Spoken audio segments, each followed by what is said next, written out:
저희들에게 주신 하나님의 말씀 우리 함께 보도록 하겠습니다. 하나님의 말씀은 마태복음 27장 11절부터 26절까지 말씀입니다. 마태복음 27장 11절부터 26절까지 말씀입니다.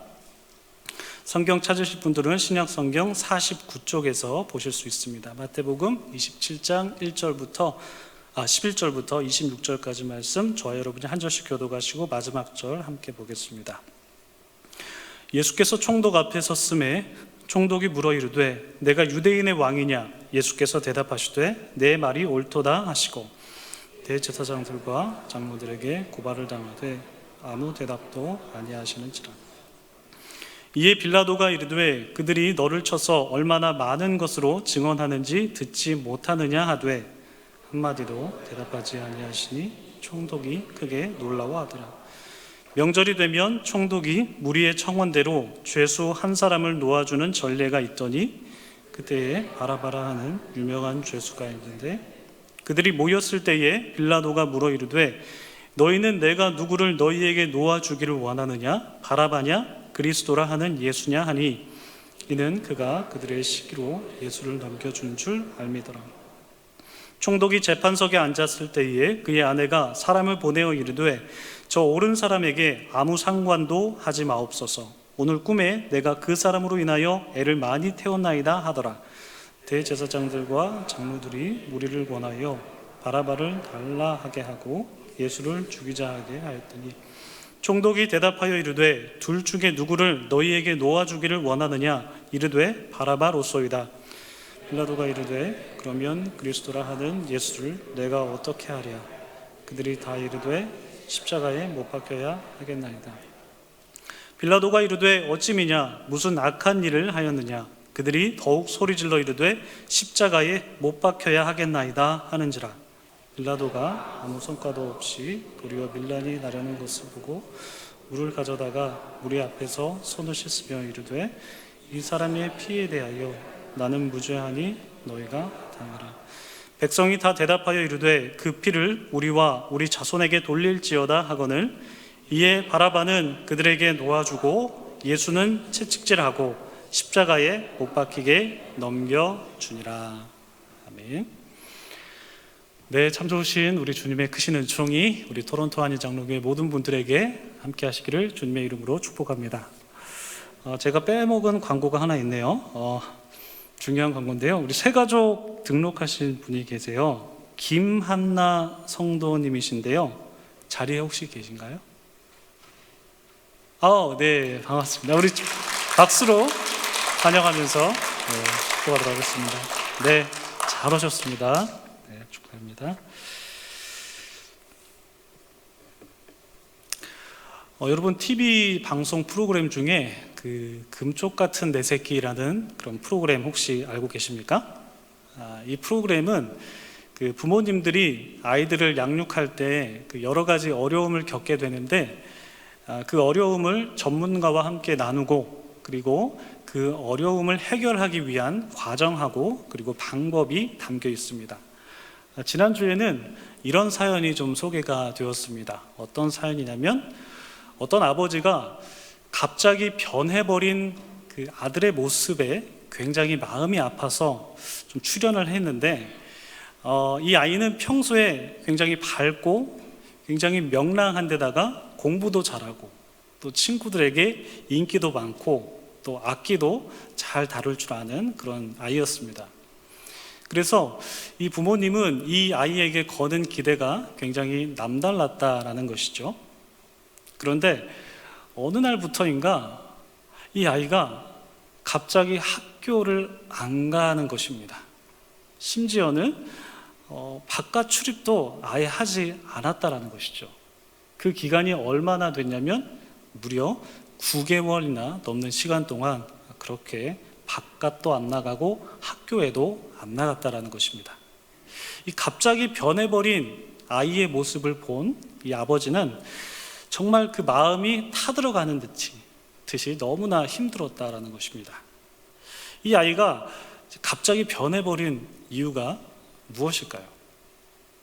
아이가 평소에 많이 의지하고 많이 사랑했던 엄마가 음주운전 사고로 세상을 떠났기 때문입니다.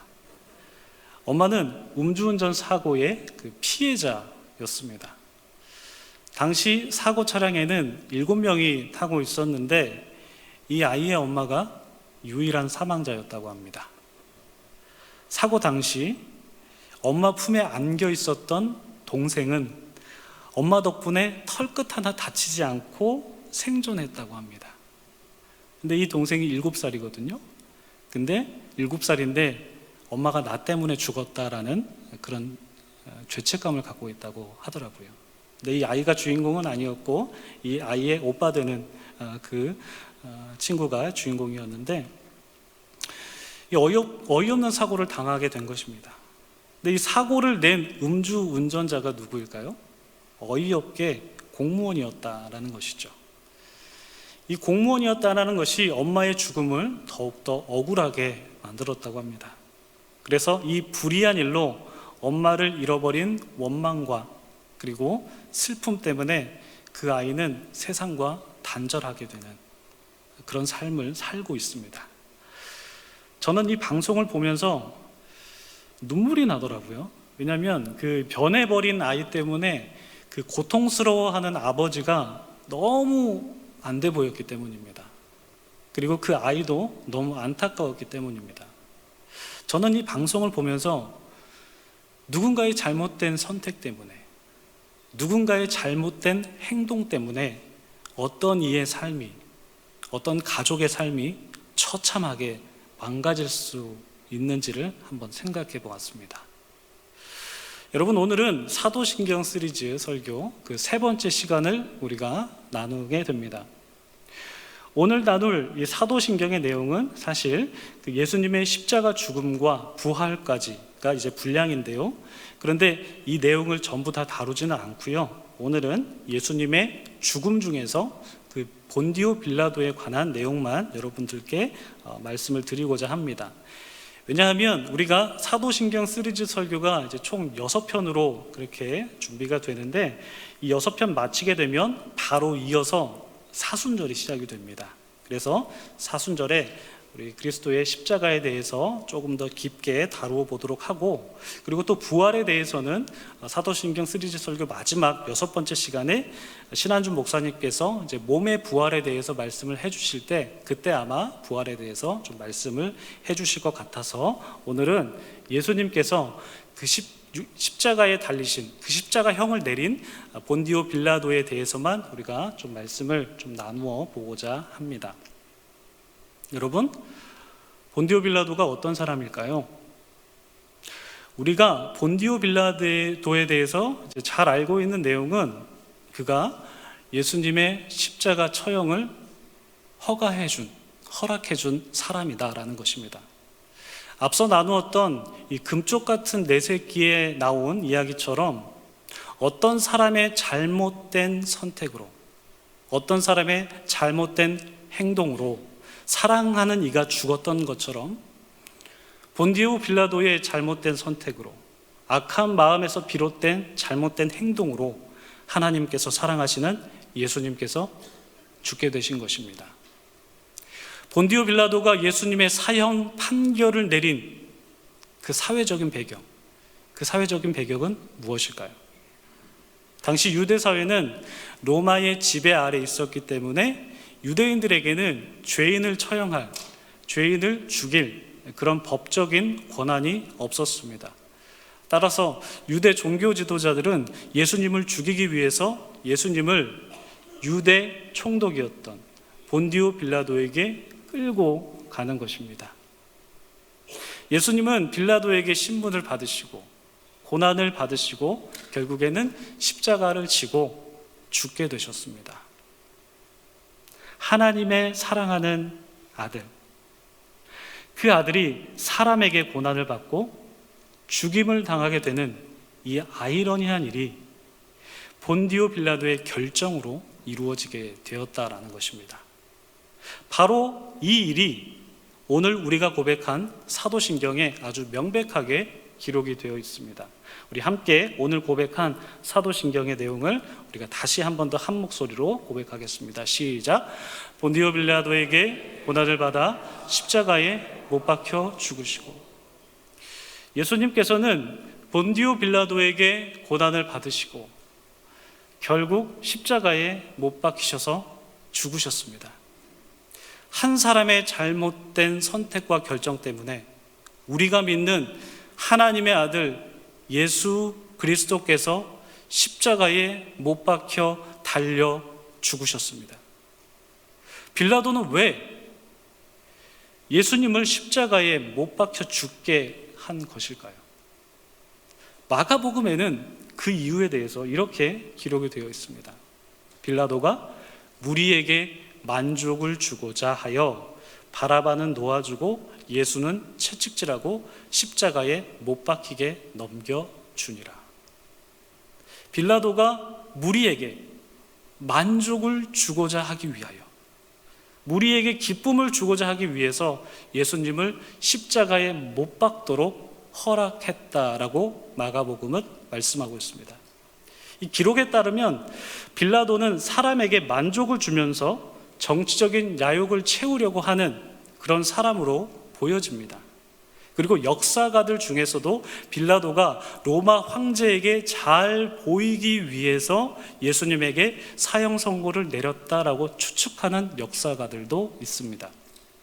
성경의 기록과 그리고 역사가들의 추측을 토대로 빌라도는 정치적인 욕심이 굉장히 많은 사람이구나 우리는 생각해 볼 수가 있습니다. 그리고 그 욕심을 채우기 위해서 예수님을 십자가에 못 박은 것으로 보입니다. 이러한 빌라도의 이름이 사도신경에 박제되어 있어서 오늘날에도 여전히 빌라도는 사람들의 호명을 기다리고 있습니다. 오늘 우리는 본디오 빌라도라는 이름을 불렀습니다. 호명했습니다. 이 토론토에서 예배드리는 모든 이들의 입에서도 본디오 빌라도의 이름은 호명될 것입니다. 불리게 될 것입니다. 토론토뿐만 아니라 대한민국 그리고 세계 여러 나라의 예배자들의 입술에서 본디오 빌라도의 이름이 계속해서 호명이 될 것입니다. 우리가 빌라도의 이름을 부르는 이유가 무엇입니까? 그가 예수님에게 고난을 당하게 했고 예수님을 십자가에 못 박았기 때문입니다. 한마디로 빌라도가 예수님을 죽인 살인자이기 때문에, 그 장본인이기 때문에 우리는 사도신경에서 그의 이름을 부르는 것입니다. 이 세계의 많은 사람들이 1000년이 넘는 시간 동안 빌라도를 살인자라고 부르고 있고 앞으로도 그는 살인자라고 불리게 될 것이고 예수님이 다시 오실 때까지 사람들은 그를 살인자라고 고백하게 될 것입니다. 생각해 보면 이 본디오 빌라도처럼 불행한 사람도 없을 것 같다는 생각이 듭니다.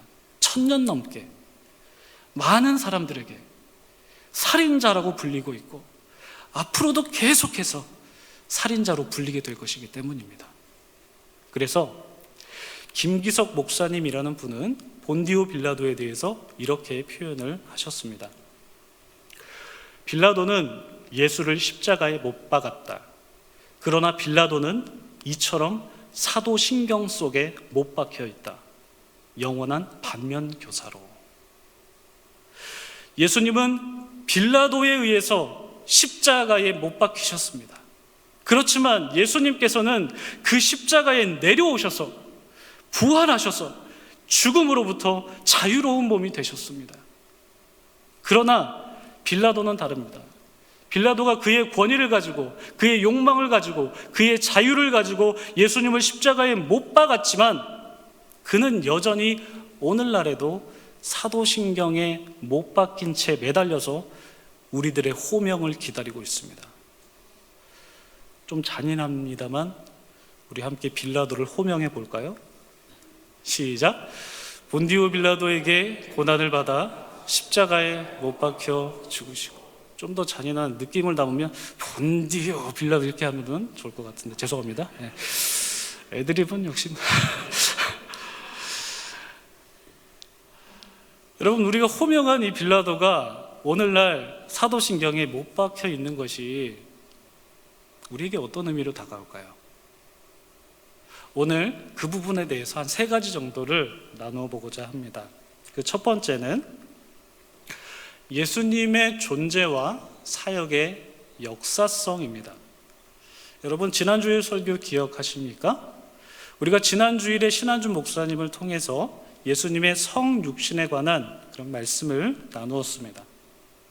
목사님께서 예수님의 탄생에 대해서 2가지 의미를 말씀해 주셨는데 여러분 혹시 기억나세요? 네, 이런 기침소리 이제 기억 안 난다는 말씀이시죠? 누가 죄송합니다. 저도 기억 안 나가지고 지난주에 어제 설교 준비하면서 좀 유튜브 좀 찾아봤어요. 똑같은 입장입니다. 그 의미가 무엇이냐면 그 첫 번째는 예수님께서 인간의 몸을 입고 이제 인간에게 나타나셨다라는 것이 첫 번째 의미이고요. 그리고 2번째는 예수님께서 성부 하나님으로부터 태어나셨다. 이것이 이제 2번째 의미다라고 말씀을 해주셨습니다. 우리가 이 말씀을 나눌 때에 2번째 부분인 성자 예수님은 바로 성부 하나님으로부터 태어나셨다라는 그런 말씀이 이해가 될 것 같으면서도 잘 되지 않는다는 것을 이야기했습니다. 왜냐하면 이 말씀이 너무 철학적이고 너무 형이상학적이라서 잘 이해가 안 된다라고 그렇게 말씀을 해주셨죠. 그렇지만 오늘 우리가 고백한 본디오 빌라도에게 고난을 받으셨다라는 이 말은, 이 선포는 철학적이지 않습니다. 이 선포는 형이상학적이지 않습니다. 이 고백은 굉장히 역사적입니다. 왜냐하면 본디오 빌라도는 역사적으로 실존했던 인물이기 때문입니다. 본디오 빌라도에 대한 내용, 이 내용이 역사가들의 기록 중에서는 그렇게 많지는 않습니다만 그래도 그에 대한 내용을 찾을 수는 있습니다. 고대 로마의 역사가인 타키투스의 저서에서 본디오 빌라도에 대한 기록을 찾을 수가 있습니다. 타키투스의 마지막 저서라고 불리는 연대기라는 책에서 다음과 같은 기록이 있다고 합니다. 티베리우스 황제 시절 예수라는 사람이 폰티우스 필라투스에게 처형당했다. 이 티베리우스라는 황제는 성경에서는 디베리아라고 표현되어 있고요. 폰티우스 필라투스는 바로 본디오 빌라도를 말하는 것이죠.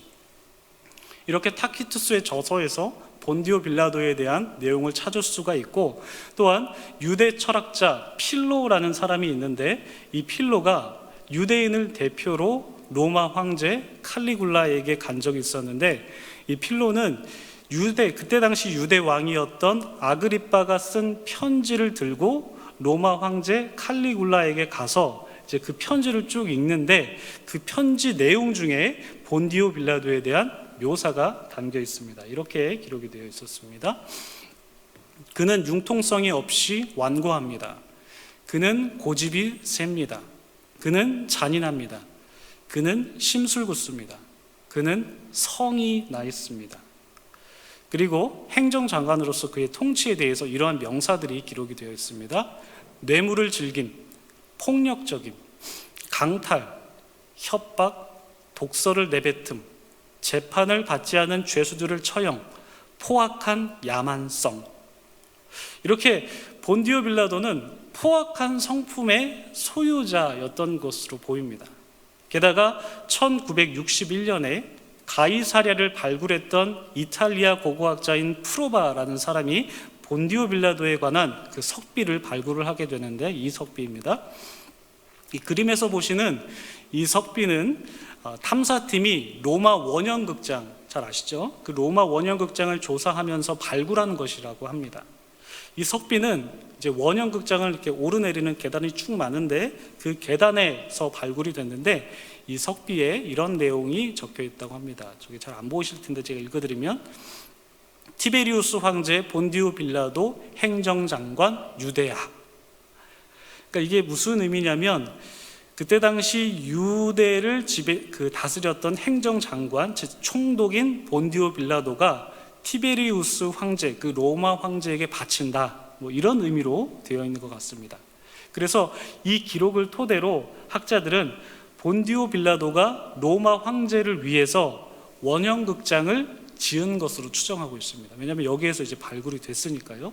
그래서 석비는 본디오 빌라도의 그 역사성을 입증해주는 귀한 사료가 되는 것이죠. 이렇게 역사가들의 책과 그리고 또한 유물에서 본디오 빌라도가 실존 인물이라는 것을 나타내주고 있고요. 그리고 이러한 역사적인 사료뿐만 아니더라도 역사성이 있는 바로 우리가 보는 이 성경을 통해서도 본디오 빌라도의 역사성에 대해서 우리는 파악할 수 있고, 그리고 또 우리가 고백했던 사도신경을 통해서도 본디오 빌라도의 역사성을 우리는 알 수 있습니다. 이렇게 본디오 빌라도라는 역사적인 인물이 우리에게 주는 의미는 바로 그 본디오 빌라도에 의해서 죽임을 당한 성육신하신 예수님의 존재가 바로 역사적이라는 것을 증명해 준다는 것입니다. 게다가 예수님께서 우리를 위해서 십자가에 달려 돌아가신 것이 역사적 사실임을 증명해 준다는 것이죠. 그래서 칼바르트라는 신학자는 이것을 다음과 같이 표현합니다. 그러니까 칼바르트가 이제 학생들과 그 사도신경에 이제 본디오 빌라도가 적힌 것을 이렇게 막 강의하면서 했던 말입니다. 말씀이 육신이 되었다는 것은 말씀이 시간적으로, 역사적으로 되었음을 보여줍니다. 이것이 바로 사도신경에 본디오 빌라도가 적힌 첫 번째 의미, 바로 하나님의 초월성이 이 땅에서 현실이 되었다는 것. 하나님의 초월성이 시간 속에 침입했다는 것, 공간 속에 역사적으로 이루어졌다라는 것입니다. 그래서 예수님의 존재와 사역이 역사적 사건이라는 것, 이것이 바로 본디오 빌라도가 사도신경에 적힌 첫 번째 의미가 되겠습니다. 그런데 여러분, 우리는 이 본디오 빌라도를 통해서 예수님의 존재와 예수님의 사역의 그 역사성에 대해서 우리가 한번 생각을 해봤는데요. 근데 여기서 좀 더 나아가서, 한 발자국 더 나아가서 이 역사성이 우리에게 가져다주는 의미는 무엇일까요? 예수님께서 역사적으로 존재하셨고 예수님께서 역사적으로 십자가를 지셨다는 것만, 아 그래 그건 역사적 사건이야 라고 인정하는 것으로만 그쳐야 하는 것일까요? 물론 예수님의 존재와 예수님의 사역이 역사적 실제였다라는 것, 그것을 인정하는 것 중요합니다. 고백하는 것 중요합니다. 그러나 그 역사성이 오늘을 살아가고 있는 우리들에게 단순한 그냥 역사적 증명으로만 해석된다면 뭔가 좀 부족한 것 아닌가 싶은 것입니다. 여러분, 예수님의 존재와 예수님의 사역의 역사성이 우리에게 가져다주는 의미가 무엇일까요? 그것은 우리의 신앙이 역사적인 배경에서 이루어져야 된다는 것입니다. 무슨 말씀일까요? 다른 말로 우리의 신앙은 내세적으로만 그치는 것이 아니라, 고백으로만 그치는 것이 아니라, 생각으로만 그치는 것이 아니라, 감정으로만 그치는 것이 아니라 역사 속에서, 우리의 삶의 터전 속에서 구현되어야 된다는 것입니다.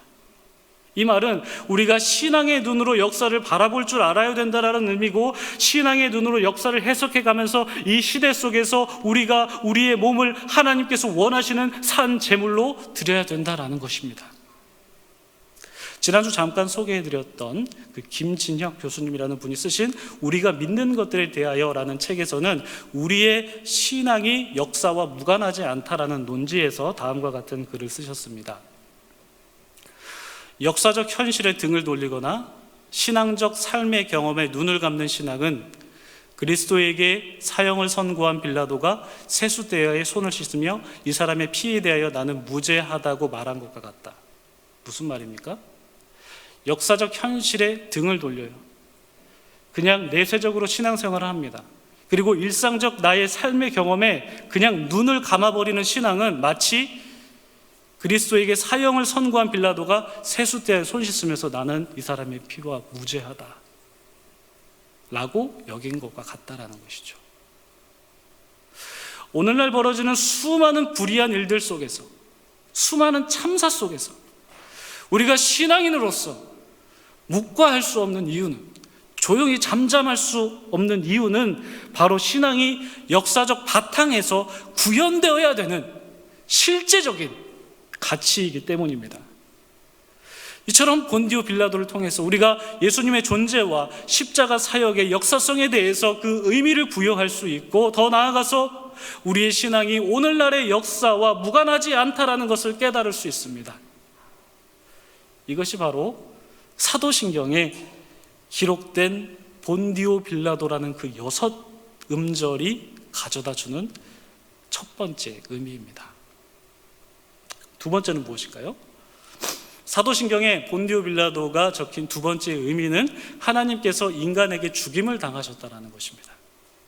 하나님의 아들이시자 하나님 자체이신 그 예수 그리스도께서 사람에게 고난을 당하시고 사람에게 매질을 당하신다는 것, 굉장히 아이러니한 일입니다. 더군다나 사람을 구원하시기 위해서 이 땅 가운데 오셨는데 도리어 사람의 손에서 죽임을 당했다는 것은 굉장히 역설적인 것이죠. 그래서 영국의 작가 도로시 세이어즈는 하나님의 아들이 인간에게 고통받으며 죽는다는 것에 대해서 다음과 같은 글을 남겼습니다. 신이 인간을 압제한다는 이야기는 무자비한 억압이 담긴 불길한 이야기이고, 인간이 인간을 압제한다는 이야기는 인간의 하찮은 모습이 담긴 따분한 기록이지만, 인간이 신을 압제한 결과 그분이 자기보다 더 나은 인간임을 발견한다는 이야기는 그야말로 경악할 만한 드라마이다. 고대의 신은 인간을 이용하는 존재였습니다. 그래서 인간은 오직 신을 섬기기 위해서만 존재했습니다. 그 신을 위해서 자신을 막 드리고 헌신을 해야 됐다는 것이죠. 이것이 바로 고대의 신에 담긴 사람들의 인식이었습니다. 그래서 신이 인간을 압제한다라는 것은 인간에게 굉장히 두려움을 가져다주는 이야기였다라는 것이죠. 그리고 인간이 인간을 압제하는 것은 우리가 사는 세상에서 흔하게 벌어지는 아주 따분한 이야기다라고 그렇게 말하고 있고요. 그러나 인간이 신을 압제한다는 것, 사람이 신을 압제한다는 것은 고대의 신에 대한 관념을 완전히 뒤집어 버리는 것이고, 이것은 신에 대한 모독일 수밖에 없습니다. 게다가 인간이 그 신을 압제한 결과 그 신이 인간보다 더 나은 인간이었다. 신을 압제한 결과 그 신이 인간보다 더 나은 인간이었다. 그 신이 사람이라였다는 것이죠. 그것을 발견했다라는 것은 경악할 만한 드라마다라고 그렇게 말하고 있습니다.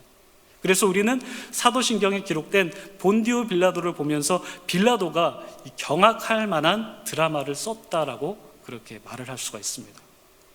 왜냐하면 그는 인간으로서 하나님의 아들인 예수 그리스도에게 폭력을 행사하고 또한 그분 앞에서 자신의 권위를 내세웠기 때문입니다. 본디오 빌라도가 예수님을 신문할 때 요한복음에는 다음과 같은 내용이 적혀 있습니다. 이에 빌라도가 예수를 데려다가 채찍질하더라.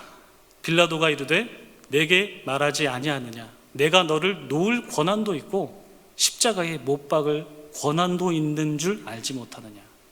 내가 너를 놓아줄 권한도 있고 너를 십자가에 못 박을 권한이 나에게 있다. 하나님의 아들인 예수님 앞에서 빌라도가 한 말입니다. 여러분, 이것이 얼마나 아이러니한 장면입니까? 하나님의 아들이 인간에게 모욕을 당하고 지금 수치를 당하고 계십니다. 여러분, 본디오 빌라도가 이렇게 하나님의 아들에게 고통을 안겨주고 그리고 죽음을 가져다 주게 한 그 이유가 무엇입니까? 앞서 말씀드렸다시피 그의 정치적인 욕심을 채우기 위함이었고, 또한 필로가 말한 것처럼 그는 야만적이고 잔인했기 때문입니다. 이렇게 사도신경에 기록된 본디오 빌라도의 그 악함이, 그 인간의 악함이 바로 하나님의 아들에게 폭력을 행사한 것이다라고 볼 수가 있는 것이죠. 여러분, 우리가 이것을 통해서 우리에게도 본디오 빌라도와 같은 악함이 있을 수 있고 그 악함이 예수 그리스도를 또다시 십자가에 못 박고 고통을 주게 할 수 있다라는 것을 생각하게 해줍니다. 앞서 소개해드렸던 김기석 목사님의 책에서 다음과 같은 말이 있습니다. 빌라도는 우리 속에도 있다. 진리보다 정치적 안정과 세속적인 출세에 연연하는 사람들의 몸을 빌려 빌라도는 거듭 태어난다. 여러분, 우리 마음 속에 본디오 빌라도가 가졌던 마음 여러분 없으십니까? 세속적인 욕심과 그 욕심을 채우기 위해서 눈 감았던 악은 우리의 마음 속에 없을까요? 그러한 마음에서 비롯된 악행은 십자가에서 내려오신 예수님을 다시 십자가에 못 박으며 조롱하는 처사가 되는 것입니다. 여러분, 우리는 사도신경에 기록된 이 본디오 빌라도라는 6글자를 읽으면서 우리는 우리 안에 있는 본디오 빌라도가 없는지 우리의 삶을 다시 한번 되짚어 보아야 할 것입니다.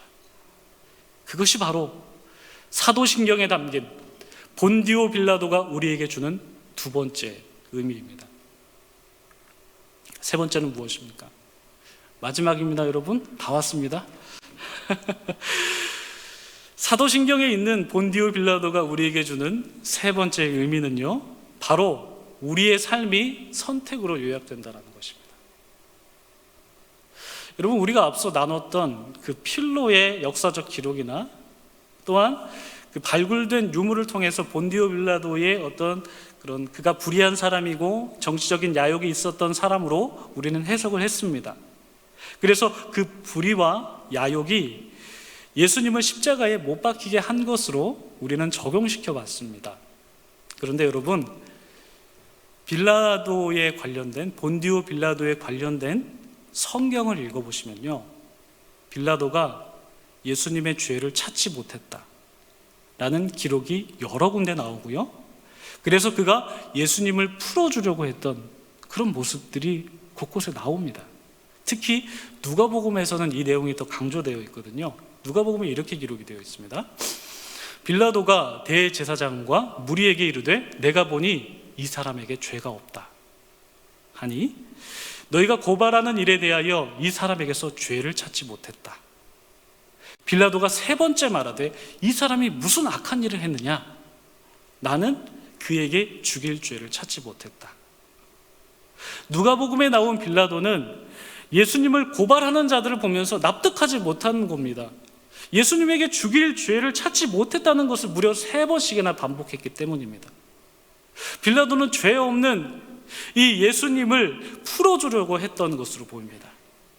게다가 오늘 본문에서도 빌라도의 아내가 꿈에서 예수님으로 인해서 굉장히 애를 많이 태웠다라면서 여보, 당신 그 일에 대해서, 그러니까 예수님을 죽이는 일에 대해서 관여하지 마세요, 이렇게 다급하게 촉구합니다.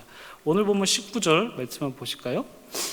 총독이 재판석에 앉았을 때에 그의 아내가 사람을 보내어 이르되 저 옳은 사람에게 아무 상관도 하지 마세요. 손대지 마세요. 죽이지 마세요. 오늘 꿈에 내가 그 사람으로 인하여 애를 많이 태웠습니다.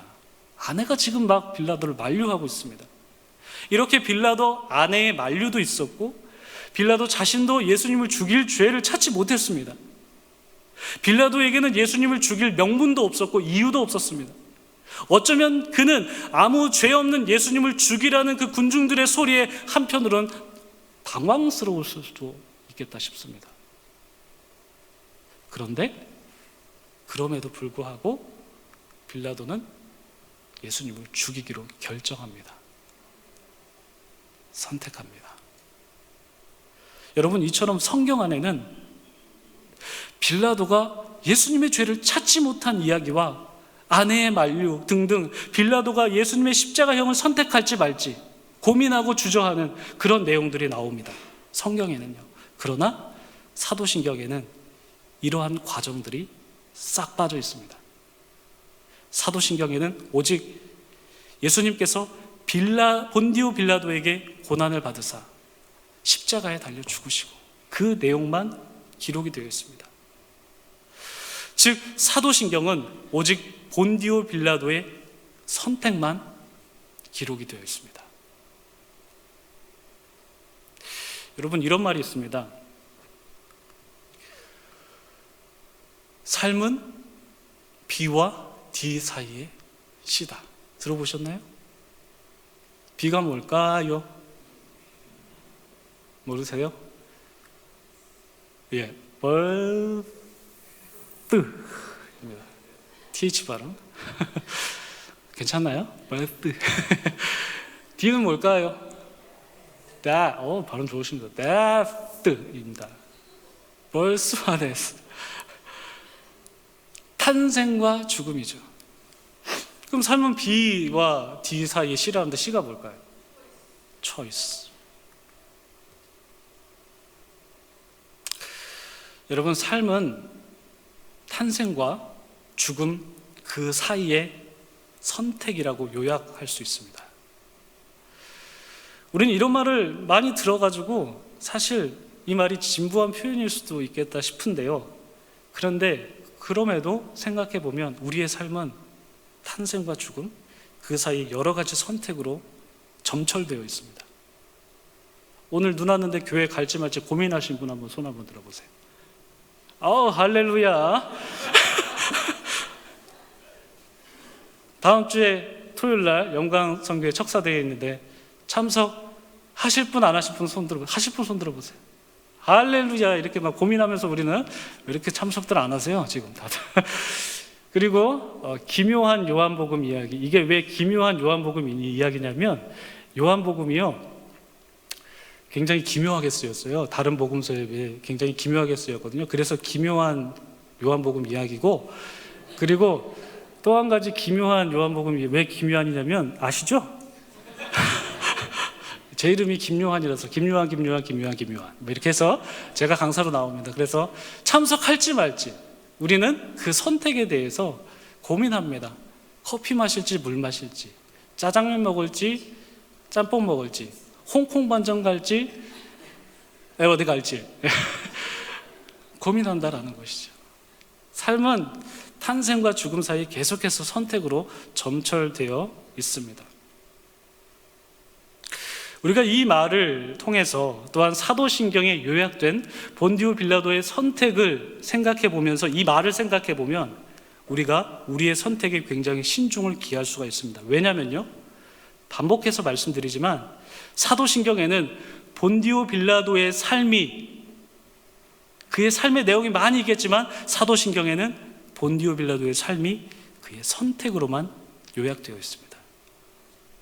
우리도 본디오 빌라도처럼 우리가 어떤 선택을 하기까지 여러 가지 고민이 있을 수 있고 복잡한 마음이 들 수 있습니다. 이런저런 생각해보기도 하고 그런 생각에 따른, 그런 결정에 따른 결과도 예상해보기도 합니다. 그러다 결국 우리는 어떤 것을 선택하게 되어 있습니다.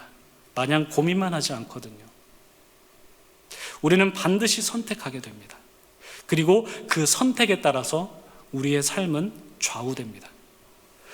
물론 선택 이전에 많은 고민도 있고 많은 고뇌도 있겠지만 결국 우리가 어떻게 선택하느냐에 따라서 우리의 인생은 그 선택으로 요약될 수 있습니다.